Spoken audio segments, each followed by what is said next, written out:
Hi friends, welcome back to our channel. నేను మీ శ్రీజాని. So ఈరోజైతే సింపుల్గా టేస్టీగా ఎండి రొయ్యల ఫ్రై ఎలా చేయాలో చూద్దామండి. సో ఫ్రెండ్స్, ఇంకా మన ఛానల్ సబ్స్క్రైబ్ చేయలేదా? అయితే సబ్స్క్రైబ్ చేయండి, అలాగే లైక్ చేసి సపోర్ట్ చేయండి. సో ఫ్రెండ్స్, ఇది చాలా ఈజీగా డిఫరెంట్గా ఎండి రొయ్యల ఫ్రై అండి. చాలా సింపుల్ అండ్ చాలా ఈజీ. ఇది వేడివేడి అన్నంలో తింటే చాలా బాగుంటుంది. సో అయితే మన ప్రాసెస్ అయితే స్టార్ట్ చేసేద్దామా ఫ్రెండ్స్. ఫస్ట్ అయితే ఎండి రొయ్యలండి, ఇవి తల తోక తీసేసాను, బాగా క్లీన్ చేసుకున్నాను. అంటే ఒకటికి 2 సార్లు కొంచెం బాగా క్లీన్ చేసుకొని పక్కన పెట్టుకున్నాను.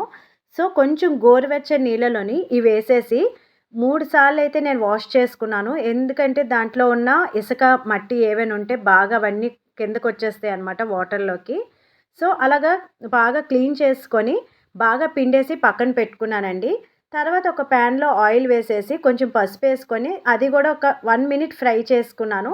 తర్వాత ఏవైతే మనం బాగా పిండేసిన ఎండు రొయ్యలు ఉన్నాయి కదా, ఇవి ఆయిల్లో వేసుకొని ఎర్రగా ఎండు రొయ్య అనేది మనం తింటే కరకరలాడాలి, అలాగా బాగా డీప్ ఫ్రై అవ్వాలండి. సో ఎర్రగా వేగాలి ఎండు రొయ్యలు. ఎంత ఎర్రగా వేగితే అంత చాలా బాగుంటుంది. సో చూపిస్తున్న విధంగాన ఇలాగైతే బాగా ఫ్రై అవ్వాలి. సో ఇలా ఫ్రై అయిన వాటిని తీసేసి పక్కన పెట్టుకోవాలండి.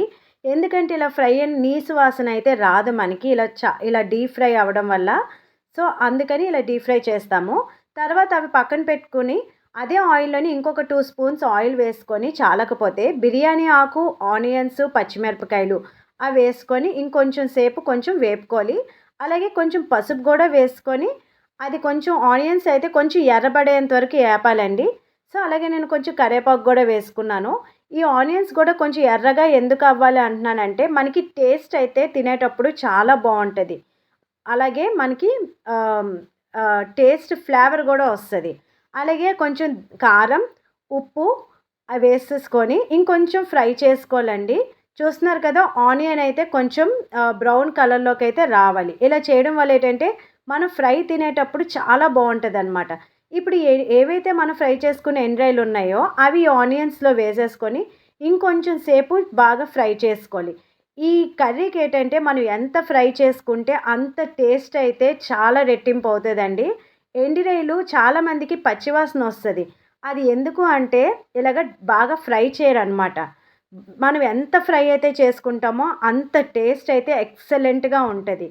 సో చూస్తున్నారు కదా, ఇలా చాలా సగం వరకు ఫ్రై అయిపోయింది. సో ఇందులో కొంచెం కొత్తిమీర జల్లుకుంటే ఇంక సరే, రెడీ టు సర్వ్ అనమాట. అలాగే మనం తినడానికి కూడా కర్రీ అయితే రెడీ అయిపోయింది. సో చూస్తున్నారు కదా, ఫైనల్గా ఎండు రొయ్యల ఫ్రై అయితే సింపుల్గా మన ఇంట్లో ఉన్న ఇంగ్రీడియంట్స్తోనే చాలా సింపుల్గా అయిపోతుందండి. చూస్తున్నారు కదా. సో ఫ్రెండ్స్, ఈ వీడియో కనుక నచ్చినట్లయితే లైక్ చేయండి, అలాగే సబ్స్క్రైబ్ చేయండి ఫ్రెండ్స్.